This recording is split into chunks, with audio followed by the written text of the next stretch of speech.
My name is Dijadeke. You are all welcome to our home. I'm the father of I have 5 children,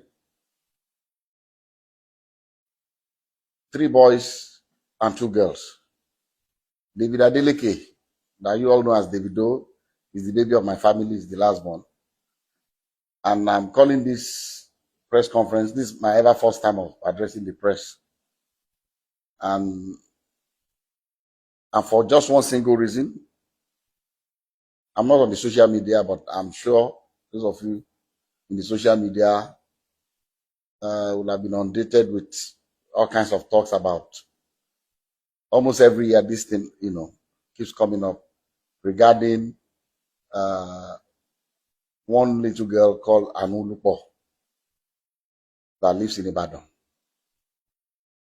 That Kemi has continually alleged that Kemi Olu lawyer has continually alleged that David is the father of the little girl. To start with, let me put it on record that I have 14 grandchildren, and I'll tell you the story about Anulupo and what has happened since I received a letter in 2014 from a lawyer in Ibadan alleging that my son David got somebody pregnant and abandoned the person with the child. And I'll tell you what the actions that I took immediately and what. But the reason why I call this press conference is for us to address.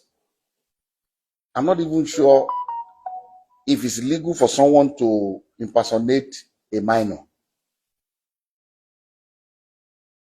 This Kemi Olu lawyer has been after my son David for many years. Everything she says about David is always negative, trying to put him in bad light, with the public. This that I'm about to read to you is what I received from the sister to Anu's mom that lives in Abuja. I'm not going to mention her name, but she's in communication with me. When this happened, she was the first, because I'm not in the social media. She saw the thing that was supposedly written by her niece, and then she sent this to me. Say, "Good afternoon, sir. So I hope your day is going well. I just saw this on a blog post. I just wanted to clarify that the account is not run by me, Ayo, or my mom. The account is run by Kemi Olu lawyer, whom we have cut ties with years ago. I really do not know why she keeps posting these things, knowing fully well that we are no longer in communication. We have reached out to her several times to stop posting anything about Anu. I'm sorry if this embarrasses your family in any way." And immediately I saw this, I called David. I said, "David, have you seen anything in the social media?" He said a lot of things, that this woman has started again.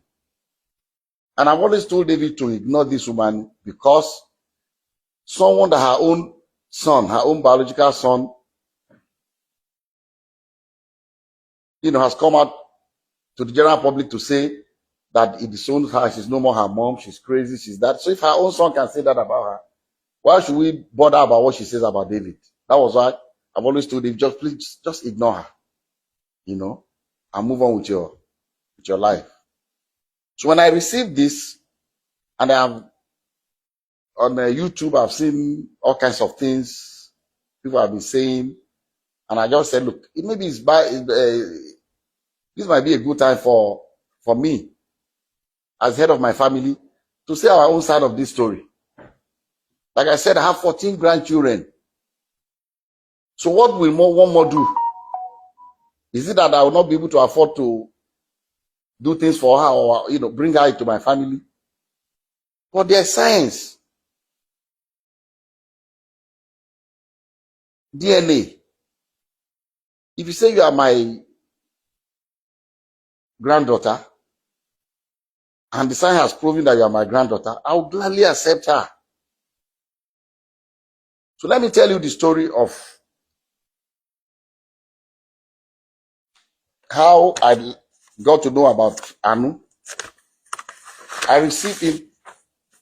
This is the document. I received this in the mail.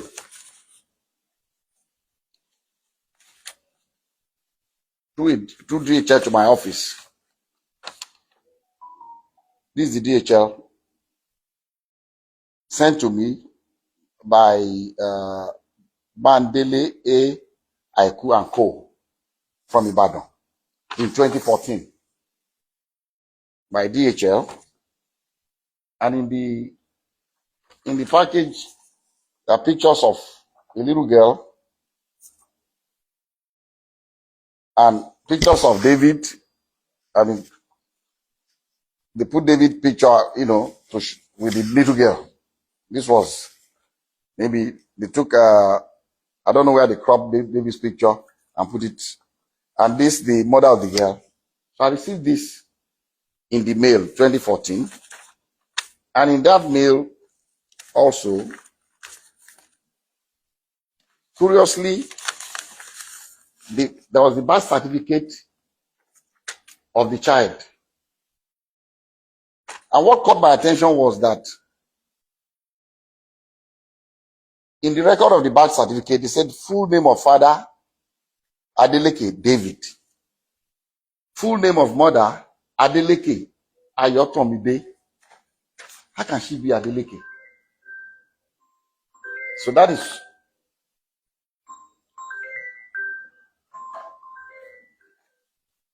that caught my attention.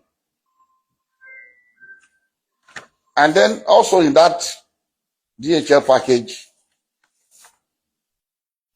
was this letter from the grandmother of Anu with her telephone number.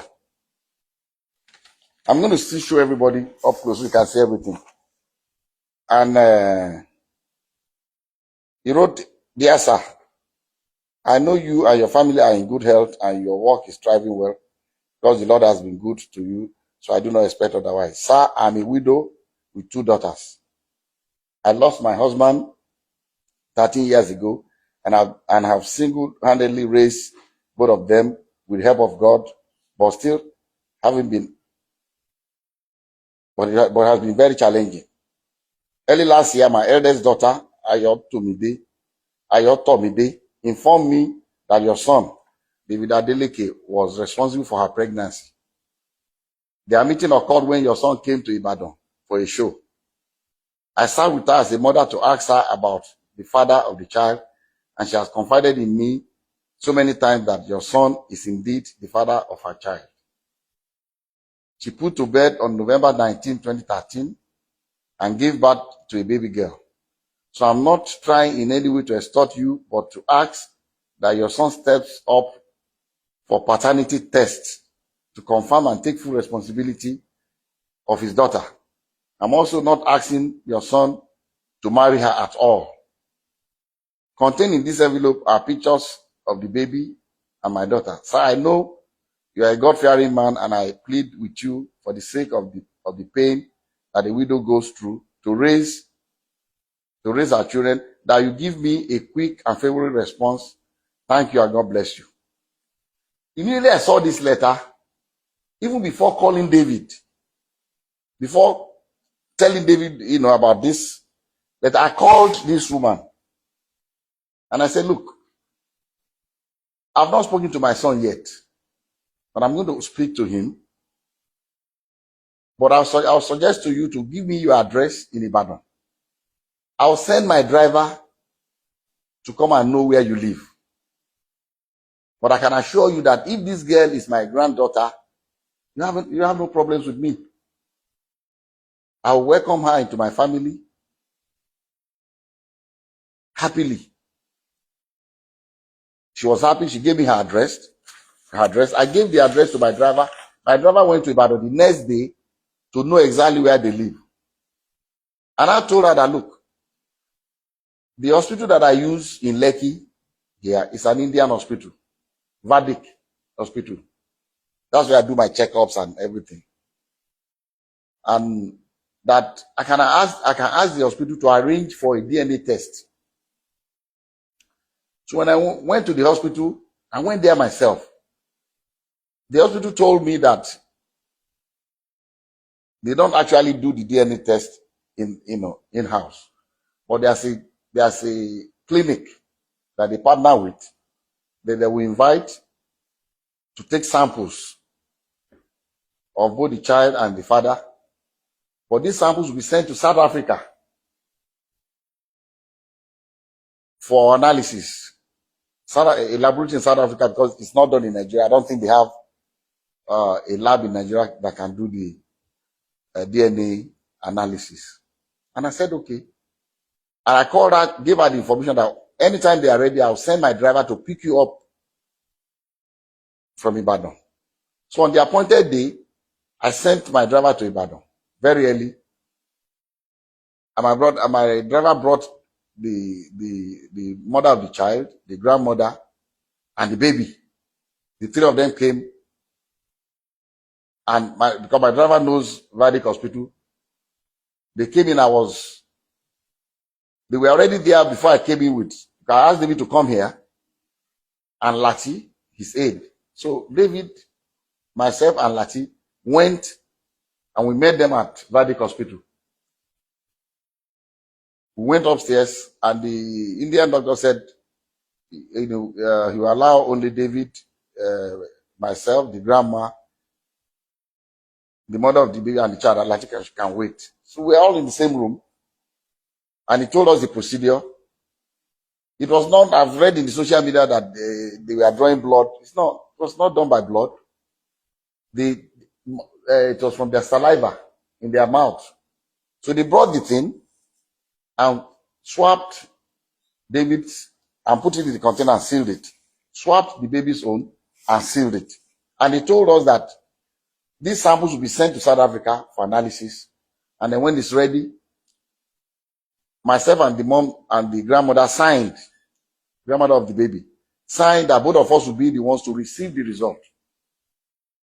So when the result was ready, I called her. They said, Madam, they said the result is out. I'll send my driver to pick you up so that both of us, because they will not give it to one person. We've already signed that both of us will see the result.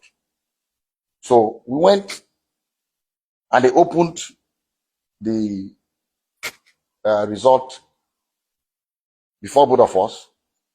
And, I'll read to you what, and I'm still going to show it to you. I'll show you all the other ones that we did also, but I can only show it to you, but I will not allow you to copy it because of one reason. Number one, it's very dangerous for someone's DNA profile to be in the public. Dangerous for David for one reason. Somebody can use it to frame him. If somebody commits a crime tomorrow and they say, they've taken sample of saliva or blood or whatever, or sperm or what, in case of rape, and the police comes out to say this is the DNA profile of the person will go to jail. So I cannot share. I'll let you see it, but I will not allow you to copy his DNA. The portion that shows the result without the DNA profile, I'll show you can copy that. And at the same time also, I cannot legally share with you the DNA profile of that innocent little girl, Anu, because she's a minor and I don't have the permission of her parents to share her DNA. So we have to be very careful. But anyway, I'll show you the result for you to just see. And so they opened this was the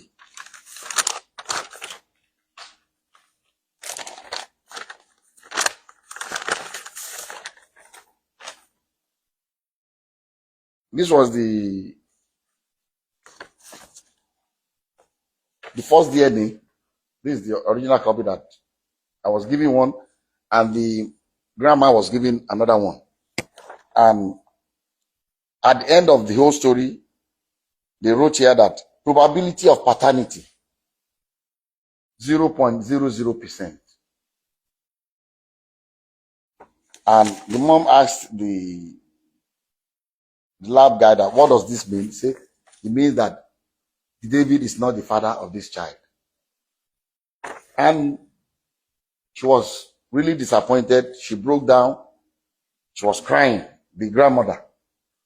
And then, okay, I skipped a point. When we first got to Vadic Hospital with David, and David saw the girl, David said, Daddy, I've never seen this girl before. And what I told David, I said, look, I don't want to listen to you.